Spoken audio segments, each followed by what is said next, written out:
مظلوم فلسطینی عوام کی امداد کے لیے جانے والا ایک جہاز فریڈم فورٹیلا کا نام آپ نے سنا ہوگا، اور اس کے ساتھ جو اسرائیلی فورسز نے کیا وہ بھی آپ کے سامنے ہے کہ اس جہاز پر سوار کئی افراد جس میں نامور ہمارے ٹی وی میزبان طلعت حسین ان کے ساتھی بھی تھے، ان کو اسرائیلیوں نے حراست میں لیا۔ یہ وہ جہاز تھا جو مظلوم فلسطینی عوام جو غزہ کے عوام تھے ان کے لیے ایک امداد لے کے جا رہا تھا۔ یہ جو کچھ کیا، اس جہاز کا انتظام کیا، وہ کیا خبیب فاؤنڈیشن نے۔ خبیب فاؤنڈیشن کا نام کسی تعارف کا محتاج نہیں ہے، اور اس کے جو روح رواں ہیں ندیم احمد صاحب، وہ آج ہمارے خاص مہمان ہیں۔ خبیب فاؤنڈیشن پوری دنیا کے اندر خاص طور پر شام اور ترکی اور فلسطین کے مظلوم عوام کے لیے اپنی خدمات انجام دے رہی ہے۔ پاکستان کے اندر بھی پروجیکٹ ہیں، اور اس ماہ رمضان کے اندر کیا ٹارگٹ ہے خاص طور کے اوپر، اور یہ اہل خیر کے ساتھ کیا اپیل کرنا چاہتے ہیں، اس بارے میں ہمیں جوائن کیا ندیم احمد صاحب۔ ندیم صاحب السلام علیکم۔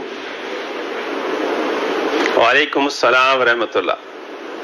اچھا بتائیے گا کہ اب ظاہر ہے کہ بڑا کام ہے جو خبیب فاؤنڈیشن انجام دے رہی ہے، شام کے مہاجرین ہو جو ترکی میں آ کے بسے میں ہوں، فلسطینی عوام ہو، اب جو ہے یہاں زلزلے کے حوالے سے خاص کام ہے، اب جو ہے بڑے پروجیکٹ کیا کیا ہیں، اور آپ عوام سے اس موقع کے اوپر کیا اپیل کرنا چاہیں گے؟ بسم اللہ الرحمن الرحیم۔ میں بہت شکر گزار ہوں آپ کا بھی اور اوریا صاحب کا بھی کہ مجھے وقت دیا۔ ہمارے پاس اس وقت سب سے ٹاپ پرائرٹی پر تو پاکستانی جو ہمارے یتیم بچے ہیں ان کا اکرام اور ان کی خدمت ہے۔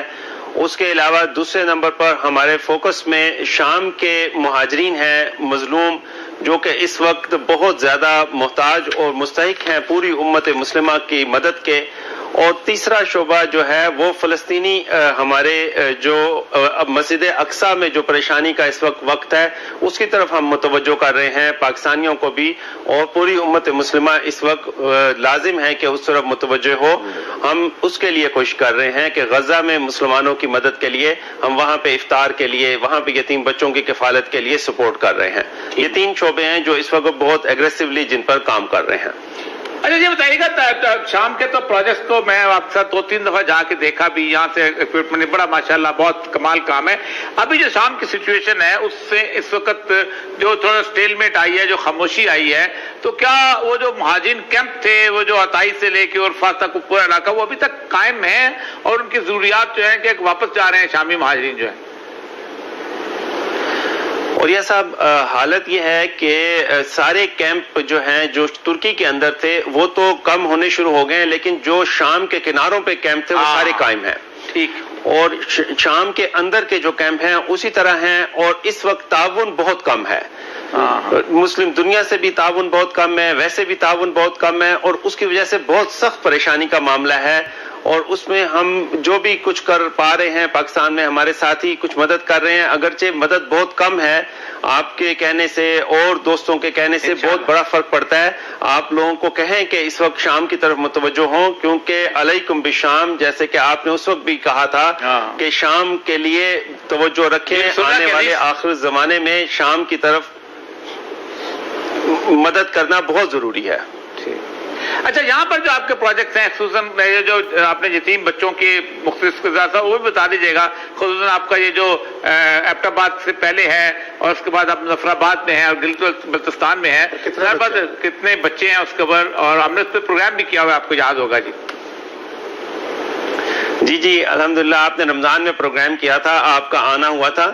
ہمارے پاس اس وقت قریباً 1200 بچے ہیں جو مختلف جگہوں پر ہیں۔ ہری پور میں ہمارا بہت بڑا پروجیکٹ ہے، مظفر آباد میں ہے، سرگودا میں ایک پروجیکٹ ہے، اس طرح مظفر گڑھ میں ہے، گلگت میں ہے، سکردو میں ہے۔ تو ان سارے پروجیکٹس میں مختلف یتیم بچے ہیں جو کہ 1200 تو ہمارے بورڈنگ میں ہیں، اور قریباً 3000 بچے ہمارے ڈے اسکالر ہیں جو آتے اور چلے جاتے ہیں۔ ہم نے اس سال سے ایک کمپین کو سٹارٹ کیا کہ جس طرح کہ اللہ تعالیٰ نے قرآن مجید میں کہا ہے کہ یتیم کی اکرام نہیں کرتے، تو اکرام یتیم کرنے کا حکم ہے، اور اس کے اوپر ہم نے اکرام یتیم کی کمپین سٹارٹ کی ہے، اور ہم اس میں 3800 روپے ایک یتیم بچے کے لیے لوگوں کو کہہ رہے ہیں کہ وہ اس میں حصہ ڈالیں۔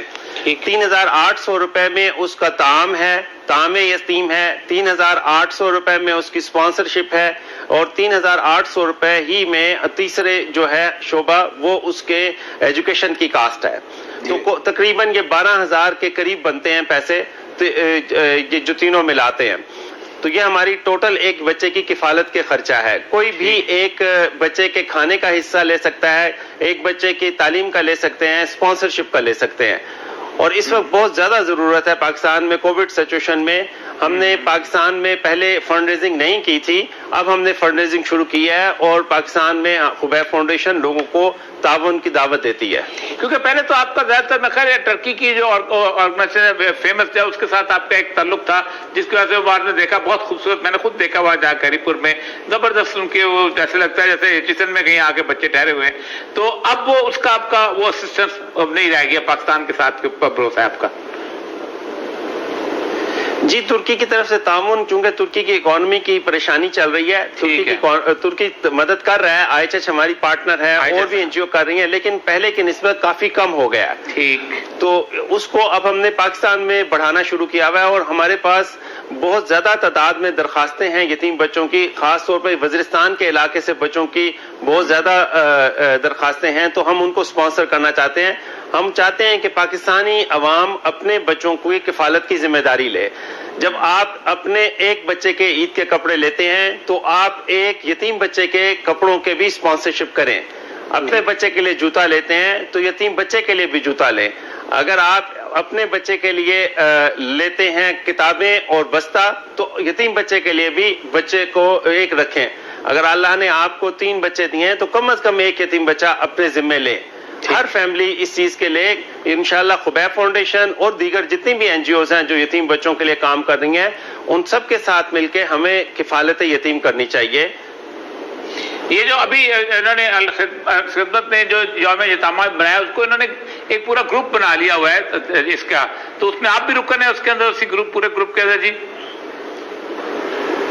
جی, گورنمنٹ نے ایک ورکنگ گروپ بنایا تھا. اس ورکنگ گروپ کی چیئرمین شپ ہمارے پاس ہی ہے, خبیب فاؤنڈیشن کے پاس ہے. اس کے تحت ہم نے ایک ورکنگ گروپ کے تحت ہم نے سٹینڈرڈز بنائے ہیں, اور الحمدللہ یتیم بچوں کی کفالت کو سٹینڈرڈائز طرز پہ کرنے کے لیے گورنمنٹ نے ہمیں یہ ذمہ داری دی تھی, اور ہم نے ایک سٹینڈرڈز کی ڈاکومنٹ گورنمنٹ کو دی ہے, اور فیڈرل گورنمنٹ نے یہ ڈاکومنٹ اڈاپٹ کر لیا ہے. اس میں الخدمت بھی ہے, اس میں صبا ہوم بھی ہے, SOS بھی ہے ہمارے ساتھ, اور اس میں اور بھی کئی NGOs ہمارے ساتھ شامل ہیں. اور ہم نے اس گروپ نے مل کر یہ سٹینڈرڈز کو ڈیولپ کیا ہے, اور جو اس وقت یتیم بچوں کے یہ گروپ ہے, اس میں پاکستان کی مختلف NGOs کو شامل کیا گیا ہے. اچھا ندیم صاحب, ایک اور جو خاص بات ہے کہ کووڈ کی وجہ سے گزشتہ سال بھی ہم نے دیکھا کہ معاشی طور پر پاکستان کے اندر بھی بہت سارے لوگ بے روزگار ہوئے, جو بہت کھاتے پیتے تھے بیچارے جو ہے وہ پھر اس حالت میں آئے کہ جو ان کی امداد تک لوگوں نے ان کی. تو اس صورتحال کے اندر کچھ ایسے بھی لوگ آئیڈینٹیفائی کیے ہیں جن کا روزگار چھنا, اور آپ کی فاؤنڈیشن ان کو بھی اپنے پیروں پر دوبارہ کھڑا کرنا چاہ رہی؟ ہم نے جب پچھلے سال اپنے ریلیف کی ڈسٹریبیوشن شروع کی تو ایک بہت بڑی تعداد میں درخواستیں اس چیز کی آئیں جو بات آپ نے کہی ہے, اور اس پہ ہم نے کافی زیادہ ایک خاموش کمپین رکھی ہوئی ہے, اور بہت زیادہ لوگ اس میں شامل ہو رہے ہیں, اور ہم ان لوگوں کو ڈائریکٹ کر رہے ہیں کہ لوگ ان کے ساتھ ڈائریکٹلی مدد کریں. اور کچھ لوگ ہمارے ذریعے سے کر رہے ہیں, کچھ لوگ ڈائریکٹ کر رہے ہیں. لیکن یہ بات صحیح ہے کہ اس وقت بہت بڑی پریشانی ہے مزدور طبقہ اور غریب طبقہ, اور خاص طور پر ریموٹ ایریاز, یعنی سکردو, گلگت, کشمیر کا علاقہ, جنوبی پنجاب کا علاقہ, بلوچستان کے علاقہ, جو دور کے علاقے ہیں, ان میں واقعتاً بہت سخت پریشانی کا معاملہ ہے, اور اس میں مدد کی بہت زیادہ ضرورت ہے. خاص طور پر وزیرستان کی طرف میرا اپنا جانا ہوا, رمضان سے 2-3 دن پہلے میرا جانا ہوا, بہت بہت بڑی پریشانی ہے. جی بالکل صحیح, بالکل صحیح. چلیں جی, بہت بہت شکریہ جی. چلیں جی, یہی کام ہے خبیب فاؤنڈیشن ہے.